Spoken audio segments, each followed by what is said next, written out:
जय ललिते हर हर ललिते जय जय ललिते हर हर ललिते जय जय ललिते हर हर ललिते जय जय ललिते हर हर ललिते ಎಲ್ಲ ಆತ್ಮೀಯರಿಗೂ ಕೂಡ ನಮಸ್ಕಾರಗಳನ್ನು ಹೇಳ್ತಾ ಲಲಿತಾ ಸಹಸ್ರನಾಮದ ದಿನಕ್ಕೊಂದು ನಾಮ ಭಾವಾರ್ಥದ ಇಂದಿನ ಸಂಚಿಕೆಗೆ ಭಕ್ತಿಪೂರ್ವಕ ಸ್ವಾಗತಗಳು. ನಾವಿಂದು ಲಲಿತಾ ಸಹಸ್ರನಾಮದ 72ನೆಯ ನಾಮವಾಗಿರತಕ್ಕಂತಹ ಭಂಡ ಸೈನ್ಯ ವಧೋದ್ಯುಕ್ತ ಶಕ್ತಿ ವಿಕ್ರಮಹರ್ಷಿತ ಎಂಬಂತಹ ನಾಮದ ಭಾವಾರ್ಥವನ್ನು ತಿಳಿದುಕೊಳ್ಳೋಣ. ತನ್ನ ಶಕ್ತಿಗಳು ಭಂಡಾಸುರನ ಸೈನ್ಯವನ್ನು ಸಂಹರಿಸಲು ಮಹಾಪರಾಕ್ರಮದಿಂದ ಯುದ್ಧ ಮಾಡುವುದನ್ನು ನೋಡಿ ಅಪಾರ ಸಂತೋಷವನ್ನು ವ್ಯಕ್ತಪಡಿಸ್ತಾ ಇರತಕ್ಕಂತಹ ಆ ಪರಾಶಕ್ತಿ ಲಲಿತಾ ಮಹಾತ್ರಿಪುರ ಸುಂದರಿ ಎಂಬಂತಹದ್ದು ಈ ನಾಮದ ಭಾವಾರ್ಥವಾಗುವಂತಹದ್ದು. ಪ್ರಿಯ ಭಕ್ತರೇ, ಲಲಿತಾ ಸಹಸ್ರನಾಮದ ಪ್ರತಿಯೊಂದು ನಾಮವೂ ಸಹ ಒಂದು ಬ್ರಹ್ಮಾಂಡಕ್ಕೆ ಸರಿಸಮಾನವಾಗಿರತಕ್ಕಂತಹದ್ದು. ಎಂದಿನ ನಾಮವೂ ಸಹ ಕೇವಲ ಯುದ್ಧದ ವರ್ಣನೆ ಅಷ್ಟೇ ಅಲ್ಲ, ನಮ್ಮ ಆಂತರಿಕವಾಗಿರತಕ್ಕಂತಹ ಆತ್ಮಯುದ್ಧದ ಮಹಾರಹಸ್ಯವನ್ನು ತಿಳಿಸುವಂತಹ ಪರಮೋಪದೇಶವನ್ನು ಮಾಡ್ತಾ ಇರತಕ್ಕಂತಹದ್ದು. ಭಂಡ ಸೈನ್ಯ ವಧೋದ್ಯುಕ್ತ ಶಕ್ತಿ ವಿಕ್ರಮಹರ್ಷಿತ ಎಂಬಂತಹ ನಾಮದಲ್ಲಿ ಅಮ್ಮನ ತಾಯಿಯ ಹೃದಯ, ಶಕ್ತಿಗಳ ಮೇಲಿನ ವಿಶ್ವಾಸ ಹಾಗೂ ಧರ್ಮದ ವಿಜಯದ ಸಂದೇಶವನ್ನು ನೀಡ್ತಾ ಇರತಕ್ಕಂತಹದ್ದು. ಹಾಗಾದರೆ ಭಂಡಾಸುರ ಅಂತಂದರೆ ಯಾರು ಅಂತ ಕೇಳಿದರೆ, ಭಂಡಾಸುರನು ಕೇವಲ ಒಬ್ಬ ರಾಕ್ಷಸಕನಲ್ಲ. ಆತ ಅಜ್ಞಾನ, ಅಹಂಕಾರ, ಕಾಮ, ಕ್ರೋಧ, ಲೋಭ, ಮೋಹ, ಮದ, ಮತ್ಸರ ಎಂಬಂತಹ ದುರ್ಗುಣಗಳ ಪ್ರತೀಕವಾಗುವಂತಹದ್ದು. ನಮ್ಮ ಮನಸ್ಸಿನೊಳಗೆ ಉದಯಿಸ್ತಾ ಇರತಕ್ಕಂತಹ ಪ್ರತಿಯೊಂದು ಕೆಟ್ಟ ಚಿಂತನೆಯೂ ಸಹ ಭಂಡಾಸುರನ ಸೈನಿಕರಂತೆ ಇರತಕ್ಕಂತಹದ್ದು. ಅಸೂಯೆ, ದ್ವೇಷ, ಸುಳ್ಳು, ಸ್ವಾರ್ಥ, ಕೋಪ, ನಿರಾಸೆ, ಸೋಮಾರಿತನ ಇವೆಲ್ಲವೂ ಸಹ ಭಂಡಾಸುರನ ಒಂದೊಂದು ಸೈನಿಕರಾಗುವಂತಹದ್ದು. ಹಾಗಾದರೆ ಇಲ್ಲಿ ಶಕ್ತಿಗಳು ಯಾರು ಅಂತ ಕೇಳಿದರೆ, ಶ್ರೀಮಾತೆಯ ಅನಂತ ಶಕ್ತಿಗಳಾಗಿರತಕ್ಕಂತಹ ಮಂತ್ರಿಣಿ, ದಂಡಿನಿ, ನಿತ್ಯಾದೇವಿಯರು, ಯೋಗಿನಿಯರು, ವಾರಾಹಿ, ಶ್ಯಾಮಲ ಮೊದಲಾದಂತಹ ದೇವಿಯರೆಲ್ಲರೂ ಸಹ ಅಮ್ಮನ ದಿವ್ಯ ಶಕ್ತಿಗಳಾಗಿರುವಂತಹದ್ದು. ಅವರು ಕೇವಲ ಹೊರಗಿನ ಯುದ್ಧವನ್ನು ಮಾತ್ರ ಮಾಡ್ತಾ ಇರ್ತಕ್ಕಂಥದ್ದಲ್ಲ, ನಮ್ಮೊಳಗಿರುವಂತಹ ಭಕ್ತಿ, ಜ್ಞಾನ, ವಿವೇಕ, ವೈರಾಗ್ಯ, ದಯೆ, ಕ್ಷಮೆ, ಸತ್ಯ, ಧೈರ್ಯ, ಆತ್ಮವಿಶ್ವಾಸ ಇವೆಲ್ಲವನ್ನು ಸಹ ನಮ್ಮಲ್ಲಿ ಜಾಗೃತಗೊಳಿಸ್ತಾ ಇರತಕ್ಕಂತಹದ್ದು. ಇಷ್ಟೊಂದು ಅಪಾರವಾಗಿರ್ತಕ್ಕಂತಹ ಶಕ್ತಿಯುಳ್ಳಂತಹ ಆ ಜಗನ್ಮಾತೆ ಸ್ವತಃ ಯಾಕೆ ಯುದ್ಧವನ್ನು ಮಾಡೋದಿಲ್ಲ? ಅವಳಿಗೆ ಯಾಕೆ ಸೈನ್ಯ ಬೇಕಾಗಿತ್ತು? ತನ್ನ ದಿವ್ಯ ದೃಷ್ಟಿಯಿಂದ, ತನ್ನ ದಿವ್ಯವಾಗಿರ್ತಕ್ಕಂತಹ ಸಾಮರ್ಥ್ಯದಿಂದ, ಅಪಾರವಾಗಿರ್ತಕ್ಕಂತಹ ಸಾಮರ್ಥ್ಯದಿಂದ ಅಲ್ಲಿ ಬಂದಿರತಕ್ಕಂಥ ಎಲ್ಲ ಸೈನ್ಯವನ್ನು ಕೂಡ ಒಂದು ಕ್ಷಣ ಮಾತ್ರದೇ ಧ್ವಂಸ ಮಾಡ್ಬೋದಿತ್ತಲ್ಲ. ಮಂತ್ರಿಣ್ಯಾದಿ ಶಕ್ತಿಗಳು, ಅನೇಕ ಸೈನಿಕರು, ಜ್ವಾಲಾಮಾನ್ಯಾದಿ ಅಗ್ನಿ ಪ್ರಾಕಾರಗಳು, ಅವಳ ಸುತ್ತಲೂ ಕೋಟೆ, ಇಂಥವುಗಳಲ್ಲಿ ಯಾಕೆ ಅವಶ್ಯಕತೆಗಳಿತ್ತು? ಒಂದು ಕ್ಷಣದಲ್ಲಿ ಎಲ್ಲವನ್ನು ಕೂಡ ಭಸ್ಮ ಮಾಡುವಂತಹ ಸಾಮರ್ಥ್ಯವಿರುವವಳಿಗೆ ಈ ಸೈನ್ಯದ ಅವಶ್ಯಕತೆ ಏನಿತ್ತು ಎಂಬಂತಹ ಒಂದು ಪ್ರಶ್ನೆ ಬರಬಹುದು. ಅದು ಹಾಗಲ್ಲ. ಅದು ಏಕೆ ಅಂತ ಕೇಳಿದರೆ, ಒಬ್ಬ ಉತ್ತಮವಾಗಿರ್ತಕ್ಕಂತಹ ಗುರು ಶಿಷ್ಯನನ್ನು ಬೆಳೆಸ್ತಾನೆ. ಒಬ್ಬ ಉತ್ತಮವಾಗಿರ್ತಕ್ಕಂತಹ ತಾಯಿ ಮಗುವಿನ ಸಾಮರ್ಥ್ಯವನ್ನು ಹೊರತರಲಿಕ್ಕೆ ಪ್ರಯತ್ನವನ್ನು ಮಾಡ್ತಾಳೆ. ಅದೇ ರೀತಿಯಾಗಿ ಆ ಪರಾಶಕ್ತಿಯೂ ಸಹ ತನ್ನ ಶಕ್ತಿಗಳಿಗೆ ಅವಕಾಶವನ್ನು ನೀಡ್ತಾ ಇರತಕ್ಕಂಥದ್ದು. ಅವರ ಪರಾಕ್ರಮವನ್ನು ನೋಡಿ ಆನಂದ ಪಡ್ತಾ ಇರತಕ್ಕಂತಹದ್ದು. ಇದು ನಮಗೆ ಅತ್ಯದ್ಭುತವಾಗಿರ್ತಕ್ಕಂತಹ ಒಂದು ದೊಡ್ಡ ಪಾಠವಾಗುವಂತಹದ್ದು. ಅದು ಯಾವ ಪಾಠ ಅಂತ ಕೇಳಿದರೆ, ದೇವರು ನಮ್ಮ ಪರವಾಗಿ ಎಲ್ಲವನ್ನು ಯಾವತ್ತೂ ಮಾಡೋದಿಲ್ಲ. ನಮ್ಮೊಳಗೆ ಶಕ್ತಿಯನ್ನು ತುಂಬಿ ನಾವು ಧರ್ಮಕ್ಕಾಗಿ ಹೋರಾಡುವುದನ್ನು ನೋಡಿ ಸಂತೋಷವನ್ನು ಪಡ್ತಾನೆ ಎಂಬಂತಹ ದೊಡ್ಡ ಪಾಠವನ್ನು ನಮಗೆ ಕಲಿಸ್ತಾ ಇರತಕ್ಕಂಥದ್ದು. ಈ ನಾಮದಲ್ಲಿ ಹರ್ಷಿತ ಎಂಬಂತಹ ಪದ ಅತ್ಯಂತ ಮಧುರವಾಗಿರತಕ್ಕಂತಹದ್ದು. ಒಬ್ಬ ತಾಯಿ ತನ್ನ ಮಗು ಮೊದಲ ಹೆಜ್ಜೆ ಇಡುವುದನ್ನು ನೋಡಿ ಸಂತೋಷವನ್ನು ಪಡ್ತಾಳೆ. ಒಬ್ಬ ಗುರು ತನ್ನ ಶಿಷ್ಯನ ಯಶಸ್ಸನ್ನು ನೋಡಿ ಹರ್ಷವನ್ನು ಪಡ್ತಾನೆ. ಪರಾಶಕ್ತಿಯೂ ಸಹ ತನ್ನ ಶಕ್ತಿಗಳು ಧರ್ಮಕ್ಕಾಗಿ ಹೋರಾಡುವುದನ್ನು ನೋಡಿ ಆನಂದವನ್ನು ಪಡ್ತಾಳೆ. ಆ ಜಗನ್ಮಾತೆಗೆ ಯುದ್ಧದಲ್ಲಿ ರಕ್ತಪಾತವೇ ಸಂತೋಷವಲ್ಲ, ಅಧರ್ಮದ ನಾಶ ಮತ್ತು ಧರ್ಮದ ವಿಜಯವೇ ಅವಳ ಹರ್ಷದ ಕಾರಣವಾಗ್ತಾ ಇರುವಂತಹದ್ದು. ಪ್ರತಿಯೊಬ್ಬರ ಜೀವನದಲ್ಲಿಯೂ ಕೂಡ ಒಂದು ಕುರುಕ್ಷೇತ್ರ ಇರ್ತಾ ಇರ್ತಕ್ಕಂತಹದ್ದು. ಪ್ರತಿದಿನವೂ ಕೂಡ ನಮ್ಮೊಳಗೆ ಎರಡು ಸೇನೆಗಳ ಯುದ್ಧವನ್ನು ಮಾಡ್ತಾ ಇರ್ತಕ್ಕಂಥದ್ದು. ಒಂದು ಕಡೆ ಸತ್ಯ, ಪ್ರೀತಿ, ದಯೆ, ಭಕ್ತಿಗಳಾದರೆ ಇನ್ನೊಂದು ಕಡೆ ಕೋಪ, ಅಹಂಕಾರ, ಅಸೂಯೆ, ದ್ವೇಷಗಳು. ಯಾವ ಸೇನೆಯನ್ನು ನಾವು ಪೋಷಿಸ್ತೇವೆಯೋ ಅದು ಕೊನೆಗೆ ಗೆಲ್ಲುವಂತಹದ್ದು. ಲಲಿತಾಂಬಿಕೆಯ ಶಕ್ತಿಗಳು ನಮ್ಮೊಳಗೆ ಸದಾ ಇರುವಂತಹದ್ದು. ಆದರೆ ನಾವು ಅವುಗಳನ್ನು ಜಾಗೃತಗೊಳಿಸಲಿಕ್ಕೆ ಹೋಗೋದಿಲ್ಲ. ಪ್ರತಿ ಕ್ಷಣವೂ ಕೂಡ ನಮಗೆ ಸೂಚನೆಯನ್ನು ಕೊಡ್ತಾ ಇರುವಂತಹದ್ದು. ಆದರೆ ನಾವು ಅದೆಲ್ಲವನ್ನು ಕೂಡ ನಿರ್ಲಕ್ಷ್ಯ ಮಾಡಿ ಹೋಗ್ತಾ ಇರುವಂತಹದ್ದು. ಹಾಗಾದರೆ ಈ ಶಕ್ತಿಗಳು ಜಾಗೃತಗೊಳಿಸುವಂಥದ್ದು ಹೇಗೆ ನಮ್ಮಲ್ಲಿ? ಅವು ನಮಗೆ ಹೇಳ್ತಾ ಇರತಕ್ಕಂಥದ್ದನ್ನು ಸೂಕ್ಷ್ಮವಾಗಿ ನಮಗೆ ಗಮನಿಸೋದು ಹೇಗೆ ಅಂತ ಕೇಳಿದರೆ, ಪ್ರತಿನಿತ್ಯವೂ ಕೂಡ ಲಲಿತಾ ಸಹಸ್ರನಾಮ ಪಾರಾಯಣವನ್ನು ಮಾಡುವಂತಹದ್ದು, ಶ್ರೀವಿದ್ಯಾದಿ ಉಪಾಸನೆಗಳಲ್ಲಿ ನಿರತರಾಗುವಂತಹದ್ದು, ಎಲ್ಲಕ್ಕಿಂತ ಮುಖ್ಯವಾಗಿ ಗುರುಭಕ್ತಿಯನ್ನು ಮಾಡುವಂತಹದ್ದು, ಗುರುಗಳಲ್ಲಿ ಸಂಪೂರ್ಣವಾಗಿರತಕ್ಕಂತಹ ಶ್ರದ್ಧಾ ವಿಶ್ವಾಸವನ್ನಿಡುವಂತಹದ್ದು, ಸತ್ಸಂಗದಲ್ಲಿ ಪಾಲ್ಗೊಳ್ಳುವಂತಹದ್ದು, ಸತ್ಯ ವಚನವನ್ನು ಯಾವತ್ತೂ ಆಡುವಂತಹದ್ದು, ದಾನವನ್ನು ಮಾಡುವಂತಹದ್ದು, ಪರೋಪಕಾರವನ್ನು ಮಾಡುವಂತಹದ್ದು, ಜಪ ಮತ್ತು ಧ್ಯಾನ. ಇವುಗಳ ಮೂಲಕ ನಮ್ಮೊಳಗಿನ ದಿವ್ಯ ಶಕ್ತಿಗಳು ಬಲಿಷ್ಠವಾಗಲಿಕ್ಕೆ ಪ್ರಾರಂಭವಾಗುವಂತಹದ್ದು. ಅಷ್ಟೇ ಅಲ್ಲದೆ ಆ ಜಗನ್ಮಾತೆ ಪ್ರತಿ ಕ್ಷಣವೂ ಕೂಡ ನಮಗೆ ಕೊಡ್ತಾ ಇರತಕ್ಕಂಥ ಸಂದೇಶ ಹೇಳುವಂಥದ್ದು ನಮಗೆ ಕೇಳಲಿಕ್ಕೆ ಪ್ರಾರಂಭವಾಗುವಂಥದ್ದು. ಆದಾಗ ಮಾತ್ರ ಭಂಡಾಸುರನ ಸೈನ್ಯವಾಗಿರತಕ್ಕಂತಹ ದುರ್ಗುಣಗಳು ಒಂದೊಂದಾಗಿ ನಾಶವಾಗಲಿಕ್ಕೆ ಪ್ರಾರಂಭವಾಗುವಂಥದ್ದು. ಒಂದು ಉದಾಹರಣೆಗೆ ಹೇಳಬೇಕು ಅಂತಂದರೆ, ಒಬ್ಬ ರೈತ ತನ್ನ ಹೊಲದಲ್ಲಿ ಉತ್ತಮವಾಗಿರ್ತಕ್ಕಂತಹ ಬೀಜವನ್ನು ಬಿತ್ತುತ್ತಾನೆ. ಅದರ ಜೊತೆಗೆ ಕಳೆಗಿಡಗಳು ಕೂಡ ಬೆಳೀಲಿಕ್ಕೆ ಪ್ರಾರಂಭವಾಗಿಬಿಡ್ತವೆ. ಆತ ಹಾಕಿದ್ದಲ್ಲಿ ಕಳೆಗಿಡಗಳ ಬೀಜವನ್ನು ಹಾಕಲೇ ಇಲ್ಲ, ಆದರೆ ಉತ್ತಮವಾಗಿರ್ತಕ್ಕಂಥ ಬೀಜ ಮಾತ್ರ ಹಾಕಿದ್ದಾನೆ. ಅಲ್ಲಿ ಕಳೆಯ ಗಿಡಗಳು ಕೂಡ ಹುಟ್ಟಲಿಕ್ಕೆ ಪ್ರಾರಂಭವಾಗುವಂತಹದ್ದು. ಆತ ಪ್ರತಿದಿನವೂ ಕೂಡ ಕಳೆಯ ಗಿಡಗಳನ್ನೆಲ್ಲವನ್ನು ಕೂಡ ಕೀಳ್ತಾ ಇರ್ತಾನೆ.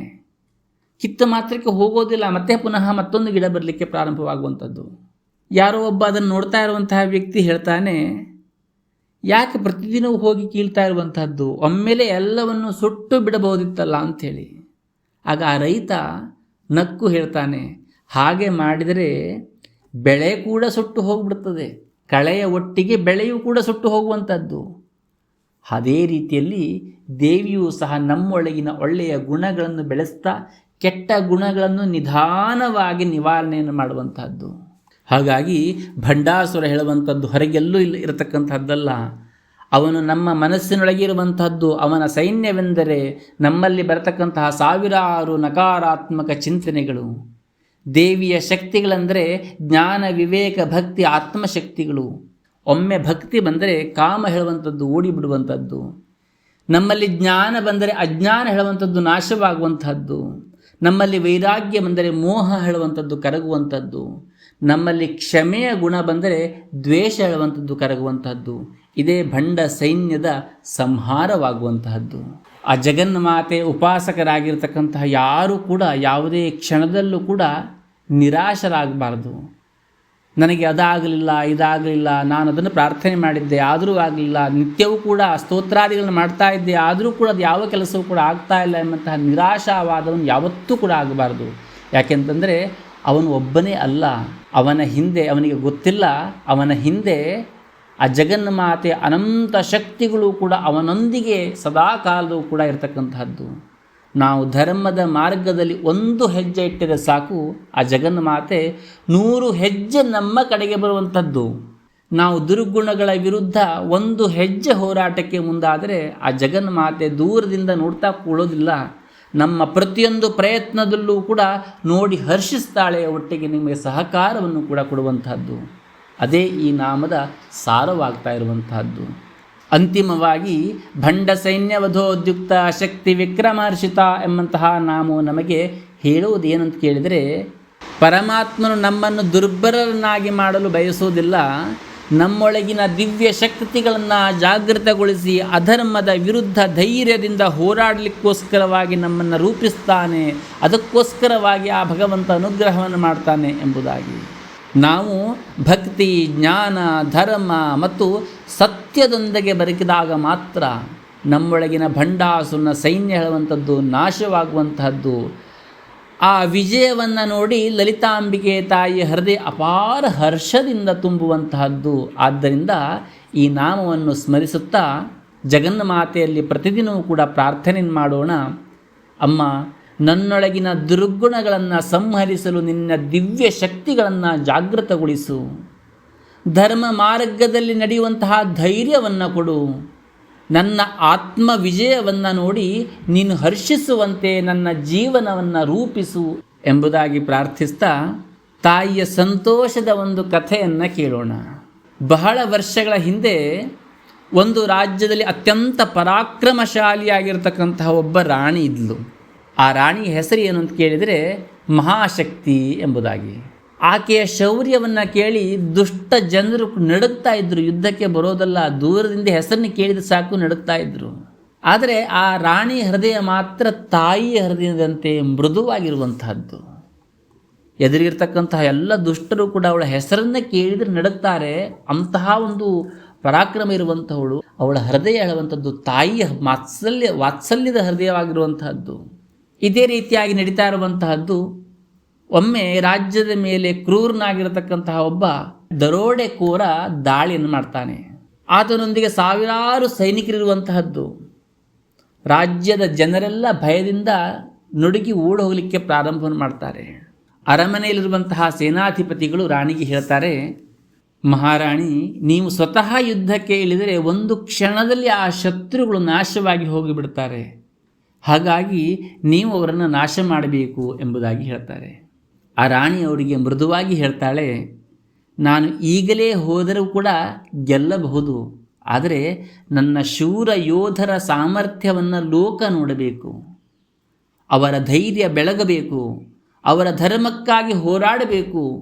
ಈ ರಾಜ್ಯದಲ್ಲಿ ಕೇವಲ ರಾಣಿಯೊಬ್ಬಳೇ ಅಷ್ಟೊಂದು ಪರಾಕ್ರಮಶಾಲಿಯೋ ಅಥವಾ ಈ ರಾಜ್ಯದಲ್ಲಿರ್ತಕ್ಕಂತಹ ಸೈನಿಕರು, ಅಲ್ಲಿರ್ತಕ್ಕಂತಹ ಪ್ರಜೆಗಳೆಲ್ಲರೂ ಸಹ ಅಷ್ಟೇ ಧೈರ್ಯಗಳಿಂದ ಶೂರ ವೀರರು ಎಂಬಂಥದ್ದು ಗೊತ್ತಾಗಬೇಕು ಎಂಬುದಾಗಿ ಹೇಳ್ತಾಳೆ.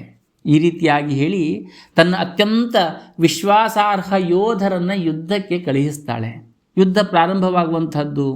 ಒಬ್ಬ ಯೋಧ ಆ ರಾಣಿಯ ಮಾತಿನ ವಿಶ್ವಾಸದಿಂದ ಭಯವನ್ನು ಜಯಿಸಿ ಯುದ್ಧಕ್ಕೆ ಹೋಗ್ತಾನೆ.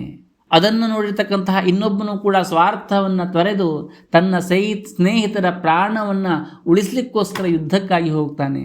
ಅದೇ ರೀತಿಯಾಗಿ ಮತ್ತೊಬ್ಬನು ಕೂಡ ಗಾಯಗೊಂಡರೂ ಕೂಡ ಹಿಂಸರಿಯದೆ ಧರ್ಮಕ್ಕಾಗಿ ಹೋರಾಡಲಿಕ್ಕೆ ಪ್ರಾರಂಭವನ್ನು ಮಾಡ್ತಾನೆ. ಅವರೆಲ್ಲರ ಯುದ್ಧವನ್ನು, ಅವರ ಪರಾಕ್ರಮವನ್ನು ಅರಮನೆಯ ಎತ್ತರ ಗೋಪುರದ ಮೇಲೆ ನಿಂತಿರ್ತಕ್ಕಂತಹ ಆ ರಾಣಿ ನೋಡ್ತಾ ಇರುವಂಥದ್ದು. ಆಕೆಯ ಕಣ್ಣುಗಳಲ್ಲಿ ಕೋಪ ಇರಲಿಲ್ಲ. ಆ ಸಮಯದಲ್ಲಿ ಒಂದು ರೀತಿಯಾಗಿರ್ತಕ್ಕಂತಹ ಹೆಮ್ಮೆ ಇತ್ತು, ಒಂದು ರೀತಿಯಾಗಿರ್ತಕ್ಕಂತಹ ಸಂತೋಷ ಇತ್ತು. ಅವಳ ಹೃದಯದಲ್ಲಿ ತಾಯಿಯ ಮಮತೆ ಇತ್ತು. ಪ್ರತಿ ಯೋಧನೂ ಕೂಡ ಗೆದ್ದಾಗ ರಾಣಿಯ ಮುಖದಲ್ಲಿ ಇನ್ನಷ್ಟು ಕಾಂತಿ ಮೂಡ್ತಾ ಇರುವಂಥದ್ದು. ಕೊನೆಗೆ ಅವರ ಪರಾಕ್ರಮದಿಂದಾಗಿ ದರೋಡೆಕೋರನ ಸೈನ್ಯ ಹೇಳುವಂಥದ್ದು ಸಂಪೂರ್ಣ ಸೋತು ಹೋಗುವಂತಹದ್ದು. ಯೋಧರೆಲ್ಲರೂ ಸಹ ವಿಜಯಶಾಲಿಗಳಾಗಿ ಅರಮನೆಗೆ ಪುನಃ ಬರ್ತಾರೆ. ರಾಣಿಗೆ ನಮಸ್ಕರಿಸಿ ಹೇಳ್ತಾರೆ, ಮಹಾರಾಣಿ, ನಿಮ್ಮ ಶಕ್ತಿಯಿಂದಲೇ ನಾವು ಗೆದ್ದೆವು ಎಂಬುದಾಗಿ. ಆ ರಾಣಿ ನಮಸ್ಕಾರ ಮಾಡಿದಂತಹ ಅವರನ್ನು ಎಬ್ಬಿಸಿ ಹೇಳ್ತಾರೆ, ವಿಜಯ ನನ್ನದಲ್ಲ, ನಿಮ್ಮದು. ನಿಮ್ಮ ಧೈರ್ಯವೇ ನನ್ನ ಸಂತೋಷ, ನಿಮ್ಮ ಧರ್ಮನಿಷ್ಠೆಯೇ ನನ್ನ ಹೆಮ್ಮೆ. ಆ ದಿನ ಇಡೀ ರಾಜ್ಯದಲ್ಲೆಲ್ಲವೂ ಕೂಡ ಸಂಭ್ರಮದ ಹಬ್ಬವೇ ನಡೀಲಿಕ್ಕೆ ಪ್ರಾರಂಭವಾಗುವಂಥದ್ದು. ಈ ಕಥೆಯ ಸಾರಾಂಶವೇನು ಅಂತ ಕೇಳಿದರೆ, ಇಲ್ಲಿ ರಾಣಿ ಬೇರೆ ಯಾರೂ ಅಲ್ಲ, ಶ್ರೀ ಲಲಿತಾ ಮಹಾತ್ರಿಪುರ ಸುಂದರಿಯೇ. ಆ ಯೋಧರು ಅವಳ ಶಕ್ತಿಗಳೇ. ಆ ದರೋಡೆಕೋರನ ಸೈನ್ಯವೇ ಭಂಡಾಸುರನ ಸೈನ್ಯ. ರಾಣಿ ತನ್ನ ಯೋಧರ ಪರಾಕ್ರಮವನ್ನು ನೋಡಿ ಸಂತೋಷಪಟ್ಟಂತೆ ಲಲಿತಾಂಬಿಕೆಯು ಸಹ ತನ್ನ ಶಕ್ತಿಗಳು ಭಂಡಾಸುರನ ಸೈನ್ಯವನ್ನು ಸಂಹರಿಸುವುದನ್ನು ನೋಡಿ ಹರ್ಷವನ್ನು ಪಡ್ತಾ ಇರ್ತಕ್ಕಂಥದ್ದು. ಆದ್ದರಿಂದ ಅವಳಿಗೆ ಭಂಡ ಸೈನ್ಯವಧೋದ್ಯುಕ್ತ ಶಕ್ತಿ ವಿಕ್ರಮ ಹರ್ಷಿತ ಎಂಬಂತಹ ಮಹೋನ್ನತ ನಾಮ ಹೇಳುವಂಥದ್ದು ಬರುವಂಥದ್ದು. ಅರ್ಥಾತ್ ಈ ಕಥೆಯ ಸಾರಾಂಶವೇನು ಅಂತ ಕೇಳಿದರೆ, ನಮ್ಮೊಳಗಿನ ಕೋಪ, ಅಹಂಕಾರ, ಅಸೂಯೆ, ದ್ವೇಷ, ಲೋಭ ಮತ್ತು ಮೋಹ ಇವೇ ಭಂಡಾಸುರನ ಸೈನ್ಯವಾಗುವಂತಹದ್ದು. ನಮ್ಮೊಳಗಿನ ಜ್ಞಾನ, ಭಕ್ತಿ, ವಿವೇಕ, ಕ್ಷಮೆ, ದಯೆ, ಧೈರ್ಯ ಮತ್ತು ಸತ್ಯನಿಷ್ಠೆ ಇವೇ ದೇವಿಯ ದಿವ್ಯ ಶಕ್ತಿಗಳಾಗುವಂಥದ್ದು. ನಾವು ಪ್ರತಿದಿನವೂ ಕೂಡ ಜಪ, ಧ್ಯಾನ, ಪೂಜೆ, ಸತ್ಕಾರ್ಯ ಮತ್ತು ಗುರುಭಕ್ತಿಯಿಂದ ದಿವ್ಯ ಶಕ್ತಿಗಳನ್ನು ಬಲಪಡಿಸಿದಾಗ ನಮ್ಮೊಳಗಿರತಕ್ಕಂತಹ ದುರ್ಗುಣಗಳು ಒಂದಾಗಿ ನಾಶವಾಗಲಿಕ್ಕೆ ಪ್ರಾರಂಭವಾಗುವಂಥದ್ದು. ಆತ್ಮ ವಿಜಯವನ್ನು ನೋಡಿ ಪರಮ ತಾಯಿಯಾಗಿರ್ತಕ್ಕಂತಹ ಶ್ರೀ ಲಲಿತಾಂಬಿಕೆಯ ಹೃದಯ ಹೇಳುವಂಥದ್ದು ಹರ್ಷದಿಂದ ತುಂಬುವಂಥದ್ದು. ಆದ್ದರಿಂದ ಶ್ರೀವಿದ್ಯಾ ಪ್ರತಿಷ್ಠಾನದಲ್ಲಿ ಸಂಕಲ್ಪಿತವಾಗಿರತಕ್ಕಂತಹ ಕೋಟಿ ಲಲಿತಾ ಸಹಸ್ರನಾಮ ಮಹಾಯಾಗದಲ್ಲಿ ಪಾಲ್ಗೊಂಡು ಪ್ರತಿನಿತ್ಯವೂ ಕೂಡ ಸರ್ವ ಸೌಭಾಗ್ಯದಾಯಕ ರೀತಿಯ ಲಲಿತಾ ಸಹಸ್ರನಾಮ ಪಾರಾಯಣವನ್ನು ಮಾಡ್ತಾ ನಮ್ಮೊಳಗಿನ ದೈವಿ ಶಕ್ತಿಗಳನ್ನು ಜಾಗೃತಗೊಳಿಸಿ ದುರ್ಗುಣಗಳ ವಿರುದ್ಧ ಧರ್ಮ ಯುದ್ಧವನ್ನು ನಡೆಸೋಣ ಎಂಬುದಾಗಿ ಹೇಳ್ತಾ ಇವತ್ತಿನ ಉಪನ್ಯಾಸವನ್ನು ಮುಗಿಸ್ತಾ 73ನೇ ನಾಮದ ಭಾವಾರ್ಥವನ್ನು ನಾಳೆಯ ದಿನ ನೋಡೋಣ. ನಮಸ್ಕಾರ. ಚಿಕ್ಕ ವಯಸ್ಸಿನಲ್ಲೇ ಕೂದಲು ಬಿಳಿಯಾಗ್ತಾ ಇದೆಯೇ? ಅರೆ, ತಲೆನೋವಿನಿಂದ ಬಳಲ್ತಿದ್ದೀರಾ? ಇನ್ಮುಂದೆ ಚಿಂತೆ ಬಿಡಿ. ಪ್ರಸ್ತುತಪಡಿಸ್ತಾ ಇದ್ದೀವಿ ಶ್ರೀವಿದ್ಯಾ ಕೇಶರಂಜಿನಿ. ಕಿರಿಕಿರಿ ಉಂಟು ಮಾಡುವ ಅರೆ ತಲೆನೋವಿನಿಂದ ನಿಮಗೆ ಅದ್ಭುತ ಉಪಶಮನ ನೀಡುತ್ತದೆ. ಅಕಾಲಿಕವಾಗಿ ಕೂದಲು ಬಿಳಿಯಾಗುವುದನ್ನು ತಡೆದು ನಿಮ್ಮ ಕೂದಲಿನ ನೈಸರ್ಗಿಕ ಕಪ್ಪನ್ನ ಕಾಪಾಡುತ್ತದೆ. ತಂಪಾದ ಅನುಭವ ನೀಡಿ ತಲೆನೋವಿನಿಂದ ಪರಿಹಾರ ಪಡೆಯಿರಿ. ದಟ್ಟವಾದ ಹೊಳೆಯುವ ಕೂದಲಿಗೆ ಇದು ಅತ್ಯುತ್ತಮ. ಎಲ್ಲಕ್ಕಿಂತ ಮಿಗಿಲಾಗಿ ಶ್ರೀವಿದ್ಯಾ ಕೇಶರಂಜಿನಿ ನಿಮ್ಮ ತಲೆಯನ್ನ ಸದಾ ತಂಪಾಗಿರಿಸುತ್ತದೆ ಮತ್ತು ದಿನಪೂರ್ತಿ ನಿಮ್ಮನ್ನ ಉಲ್ಲಾಸದಿಂದ ಇರುವಂತೆ ಮಾಡು. ಬೆರಳೆಣಿಕೆಯಷ್ಟು ಹನಿಗಳ ನಿರಂತರ ಬಳಕೆಯಿಂದ ಕೂದಲು ಉದುರುವುದು ನಿಂತು ದಟ್ಟವಾಗಿ ಬೆಳೆಯಲು ಸಹಾಯ ಮಾಡುತ್ತದೆ. ಇದು ಶುದ್ಧ ಕೊಬ್ಬರಿ ಎಣ್ಣೆಯಿಂದ ತಯಾರಿಸಲಾದ 100ಕ್ಕೆ 100 ಸಂಪೂರ್ಣ ಆಯುರ್ವೇದ ತೈಲ. ದಟ್ಟವಾದ ಆರೋಗ್ಯಕರ ಮತ್ತು ಸುಂದರವಾದ ಕೂದಲಿಗೆ ಶ್ರೀವಿದ್ಯಾ ಕೇಶರಂಜಿನಿಯನ್ನು ಮಾತ್ರ ನಂಬಿ. ಇದು ಬೇರುಗಳಿಂದ ಪೋಷಿಸುತ್ತದೆ, ಬೆಳವಣಿಗೆಯನ್ನ ಉತ್ತೇಜಿಸುತ್ತದೆ. ಶ್ರೀವಿದ್ಯಾ ಕೇಶರಂಜಿನಿ ಹೇರ್ ಆಯಿಲ್ ಬೇಕಾದವರು ವಾಟ್ಸ್ಆಪ್ ಮುಖಾಂತರ 9482185527ಗೆ ಸಂಪರ್ಕಿಸಿ.